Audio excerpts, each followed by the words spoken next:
তো প্রশ্ন হচ্ছে কিভাবে ইংলিশ প্র্যাকটিস করবে। ঠিক আছে, আমি প্রতিদিন একটা করে ভিডিও আপলোড করি শুধুমাত্র তোমাদের জন্য, যে তোমরা ভালোভাবে শেখো। ঠিক আছে, ইংলিশ প্র্যাকটিসটা খুবই একটা ইম্পর্টেন্ট একটা জিনিস, তোমার জব পারপাসে হোক বা ইন্টারভিউ পারপাসে হোক। ঠিক আছে, এটা খুবই একটা ইম্পর্টেন্ট জিনিস। এই জিনিসটাকে তোমাদের লাইফে গ্রো করতে হবে, কারণ ইংলিশ স্পিকিং ছাড়া তোমরা কোনো কিছু করতে পারবে না। ঠিক আছে, ইংলিশ স্পিকিং বা ইংলিশ তোমাকে জানতে হবে। ধরো তুমি একটা ফর্ম ফিল আপ করছো, সেখানে সব ইংলিশে থাকে, কোনো কিছু কি বাংলাতে থাকে? হ্যাঁ, পশ্চিমবঙ্গের কিছু কিছু বাংলা আছে, সেগুলো বাংলাতেই হয়, কিন্তু বেশিরভাগটাই কিন্তু অফিসিয়াল ল্যাঙ্গুয়েজ কিন্তু ইংলিশেই হয়, কিন্তু ইংলিশে আমাদেরকে সবকিছু কমিউনিকেট করতে হয়। ঠিক আছে, এই কমিউনিকেট না করলেও কিন্তু অফিসিয়ালি ভাবে কিন্তু কমিউনিকেট করতে হয়। এবং আমাদের যে ওয়ার্ল্ডের যে ল্যাঙ্গুয়েজ, ঠিক আছে, ওয়ার্ল্ডের যে একটা ভাষা, ঠিক আছে, একটা ভাষাই করা হয়েছে, সেটা হচ্ছে ইংলিশ ল্যাঙ্গুয়েজ। মানে মানুষ তো সব ভাষাই তো কথা বলতে পারবে না, সব ভাষাই পারবে কি? পারবে না। তো বিভিন্ন মানুষ বিভিন্ন ধরনের যদি ভাষা বলে, এবং তুমি জানো তোমার নিজের ভাষাটা, তোমার নেটিভ ভাষাটা তুমি, আমি জানি আমার বাংলা ভাষাটা আমি ভালোভাবে জানি, তো এই ভাষাটা যদি আমি অন্য কাউকে বলি, একটা উড়িয়া লোককে, সে কি বুঝতে পারবে? সে বুঝবে না, এবং আমাদের মধ্যে কোনো কমিউনিকেট হবে না। তো কমিউনিকেট কিভাবে হবে না, এই একটা ভাষা যেটা, ওই ভাষাটা সবাইকে শিখতে হবে, সেই ভাষাটা ঠিক করা হয়েছে, সেটা হচ্ছে ইংলিশ ল্যাঙ্গুয়েজ। এই ভাষাটা প্রত্যেককে শিখতে হবে, এবং আমাদেরকে ছোটবেলা থেকে শেখানো হচ্ছে, কিন্তু আমরা তো ক্লাস ওয়ান থেকে তো ইংলিশ পড়েছি, আমরা কেন ইংলিশ প্র্যাকটিস করতে পারি, ইংলিশ বলতে পারিনি? তাহলে আসলে আমরা আমরা পড়ি, লিখি, কিন্তু বলি না। ঠিক আছে, তার জন্য আমরা স্পিকিং করতে পারি না। দেখবে আমাদের মধ্যে এরকম অনেক লোক আছে যারা পড়াশোনা জানে না, কিন্তু একটু শহরের দিকে যাবে, ঠিক আছে, যারা পড়াশোনা জানেই না, ঠিক আছে, কিন্তু ইংলিশ স্পিকিং করছে কিভাবে? না, শহরের লোক দেখবে, সামান্য কলকাতা, গোয়া টোয়া এইসব জায়গায় দেখবে, মুম্বাই, ওরা পড়াশোনা জানে না, ঠিক আছে, ব্যবসায়ী, মানে এই মালপত্র, ঠিক আছে, সবজি টবজি বিক্রি করে, ওরাও কিন্তু ইংলিশে কথা বলে। কিভাবে? না, ওই লিসেনিং শুনে এবং স্পিকিং বলে, মানে প্রথমে তোমাকে শুনতে হবে এবং তারপর তোমাকে বলতে হবে, তাহলে তুমি তোমার যে কমিউনিকেট ইংলিশ স্পিকিং কমিউনিকেশন স্কিলটা, সেটা তুমি ডেভেলপ ইমপ্রুভ করতে পারবে।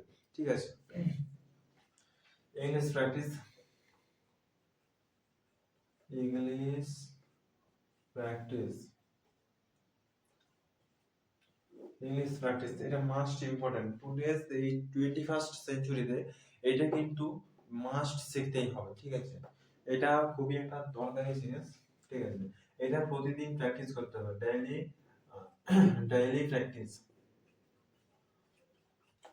ডেইলি প্র্যাকটিস করো, এটাকে ডেইলি প্র্যাকটিস করো। ঠিক আছে, একটা নির্দিষ্ট টাইম শিডিউল করো, যে আধ ঘন্টা প্র্যাকটিস করবো বা 1 ঘন্টা প্র্যাকটিস করবো, মোটামুটি প্রত্যেকদিন এটা করতে হবে। সেটা তুমি আধ ঘন্টা করতে পারো বা 1 ঘন্টা করতে পারো, স্পিকিং করতে হবে কিন্তু। ঠিক আছে, আমি একটা অ্যাপের কথা বলে দিলাম, সেটা হচ্ছে সিভি। সিভি, ঠিক আছে, সিভি অ্যাপ্লিকেশন, অনেকগুলো ভিডিওতে বলেছি, শর্টসও অনেক ভিডিওতে বলেছি এবং লং ভিডিওতেও অনেকবার বলেছি। তো এই অ্যাপটা তোমরা ইউজ করতে পারো, এটা খুবই একটা ইউজফুল অ্যাপ। ঠিক আছে, এখানে অনেক বিগিনার্স আছে, ঠিক আছে, এবং অনেক হাই লেভেলেরও মানুষজন এখানে ইংলিশ প্র্যাকটিস করে। তো এই অ্যাপটা তোমরা প্লে স্টোর থেকে ডাউনলোড করতে পারো। এই অ্যাপটা দেখো 30 মিনিটস ডেইলি ফ্রি দেবে। ঠিক আছে, 30 মিনিটস ফ্রি, 30 মিনিটস ফ্রি দেবে। ঠিক আছে, আর তুমি যদি চাও যে আমি আরো বেশি কথা বলবো, মানে 30 মিনিটে হচ্ছে না, আধ ঘন্টায় আমার হচ্ছে না, আমি 1 ঘন্টা করবো, 2 ঘন্টা, 5 ঘন্টা, 10 ঘন্টা প্র্যাকটিস করবো, তাহলে তুমি এখানে সাবস্ক্রাইব করে, ঠিক আছে, প্রতিদিন অনেক অনেক সময় তুমি প্র্যাকটিস করতে পারবে। আর এখানে হচ্ছে তোমার ডেইলি তোমার যে গ্রামার কারেকশন, সেখান এটা সেটাও তোমরা এখান দিয়ে করতে পারো। গ্রামার কারেকশন মানে ধরো তুমি একটা সেন্টেন্স তুমি জানো না, ভুলভাল লিখলে, এবং যদি কোনো ভুল হয়ে থাকে সেন্টেন্সটার মধ্যে, তাহলে ওরা সেটা ঠিক করে তোমাকে দিয়ে দেবে। ঠিক আছে, এই অ্যাপটা সেটা করতে পারে। তবে মোটামুটি এই অ্যাপটা খুবই একটা ভালো অ্যাপ, তোমরা চাইলে এই অ্যাপটা ব্যবহার করতে পারো ইংলিশ স্পিকিং করার জন্য। প্রতিদিন আমি বলবো যে প্রতিদিন যে আধ ঘন্টার সময়, এটা ইনাফ সময়। আহ, অনেকেই আধ ঘন্টায় প্র্যাকটিস করতে পারে না, এরকম আমারও হয়েছে। ঠিক আছে, আমিও অনেক সময় ইংলিশ কি বলবো, আধ ঘন্টা প্র্যাকটিস করাটাই আমার মানে সময়ই থাকে না। উম, সময়টা আছে কিন্তু মানে আমি নিজের টাইম ম্যানেজমেন্টটা করতে পারি না। তাই হ্যাঁ, যে কোনো জিনিস শিখতে গেলে ভাই টাইম ম্যানেজমেন্টটা একটু জানতে হবে। আর টাইম ম্যানেজমেন্টটা জানলে দেখবে তুমি সব কাজই করতে পারবে এবং অন্যদের থেকে অনেকটা এগিয়ে থাকবে। এটা হলো ডেইলি প্র্যাকটিস করতে হবে। এই অ্যাপটা যদি ডাউনলোড করতে পারো খুবই ভালো। আর হচ্ছে টেন্স, টেন্সটা এটাও কিন্তু মাস্ট, এটা কিন্তু শিখতে হবে, টেন্সটা শিখতেই হবে। টেন্স তিন প্রকার, ঠিক আছে, থ্রি টাইপস, পাস্ট, প্রেজেন্ট আর future. Past, present and future.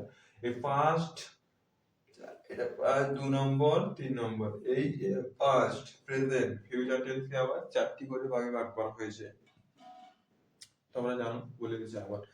যেমন past tense, past indefinite, past continuous, past perfect, past perfect continuous tense. তেমনিভাবে প্রেজেন্ট টেন্সকেও চারটি করে ভাগে ভাগ করা হয়েছে, present indefinite, present continuous, present perfect, present perfect continuous tense. তেমনিভাবে ফিউচার টেন্সকেও চারটি করে ভাগে ভাগ করা হয়েছে, যেমন future indefinite, future continuous, future perfect, future perfect continuous tense. এটা হচ্ছে প্রিপোজিশন, ঠিক আছে। প্রিপোজিশন এটাও কিন্তু মাস্ট, প্রিপোজিশন এটাও কিন্তু মাস্ট, এটা কিন্তু তোমাদেরকে শিখতে হবে, ঠিক আছে। প্রিপোজিশনটা খুবই একটা ভালো জিনিস, যদি তোমরা শিখতে পারো অবশ্যই তোমাদের অনেকটা হেল্পফুল হবে।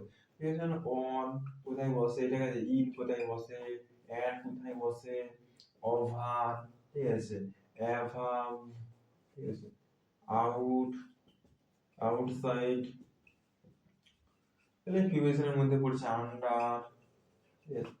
এখানে যদি প্র্যাকটিস করতে হবে, কারণ এই টেন্স যদি না জানো, প্রিপোজিশন যদি না জানো, ঠিক আছে, ইংলিশ গ্রামার, ইংলিশ গ্রামার শিখলেই যে তুমি ইংলিশ স্পিকিং করতে পারবে তেমনটা নয়, তোমাকে স্পিকিং করতে হবে। কিন্তু স্পিকিং করার জন্য তোমাকে প্রিপোজিশন টেন্সের ব্যবহার কিন্তু অবশ্যই জানতে হবে।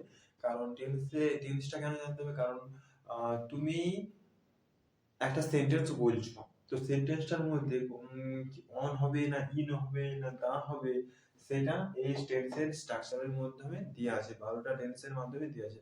12টা টেন্সের মধ্যে 4টা টেন্সের ব্যবহার করা হয় না, ঠিক আছে, খুব কম ব্যবহার করা হয়, করা হয়ই না বলতে গেলে, কেউ ব্যবহার করে না। আর 8টা টেন্স সেটা ব্যবহার করা হয়, ঠিক আছে।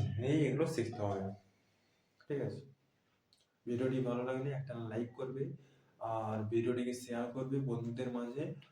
আর নতুন হয়ে থাকলে চ্যানেলটিকে সাবস্ক্রাইব করে রাখবে আর পাশে আসা বেল আইকনটিকে প্রেস করবে, যাতে পরে আপলোড করব কোনো ভিডিও, তখন তার নোটিফিকেশন তোমার কাছে যাতে পৌঁছে যায়, ঠিক আছে।